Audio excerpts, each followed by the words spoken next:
We provide you the platform to turn your dreams into reality. Give wings to your aspirations with KR Mangalam University. देश में corona तेजी से अपने पैर पसार रहा है। रोजाना कोरोना के केस बढ़ते जा रहे हैं। इस बीच एक्टिव केसों की संख्या में काफी इजाफा हुआ है।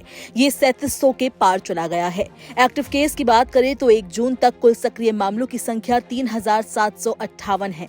देश में केरल में सबसे ज्यादा 1400 मामले हैं। केरल के बाद महाराष्ट्र में 485 और दिल्ली में 436 एक्टिव केस हैं। दिल्ली में बीते 24 घंटे में कोरोना के 61 नए मामले सामने आए हैं। 91 मरीज ठीक हुए हैं। अब तक कुल 357 मरीज ठीक हो चुके हैं। एक्टिव मरीजों की संख्या 436 हो गई है। हाल ही में दिल्ली सरकार के स्वास्थ्य मंत्री डॉक्टर पंकज कुमार सिंह ने कहा कि सभी मरीजों में सामान्य खांसी और बुखार के लक्षण हैं। नया वेरिएंट वायरल संक्रमण के रूप में सामने आया है।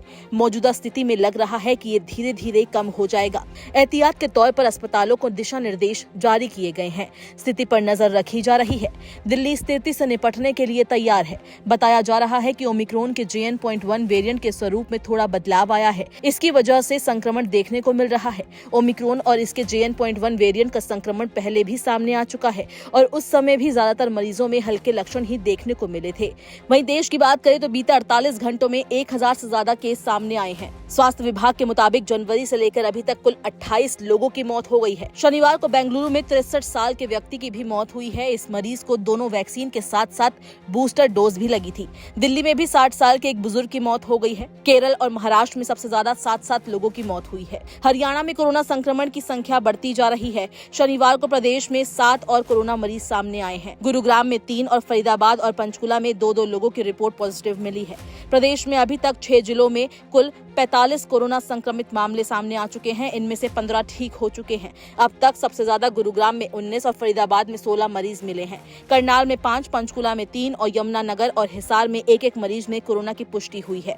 यमुनानगर में मरीज को अस्पताल में रखा गया है। वहीं कर्नाटक सरकार ने शनिवार को एडवाइजरी जारी कर लोगों से भीड़ भाड़ वाली जगहों से दूर रहने और मास्क लगाने की अपील की है। इसके साथ ही बुखार, खांसी और सीने में दर्द या सांस लेने में दिक्कत होने पर तुरंत जांच कराने के निर्देश दिए हैं।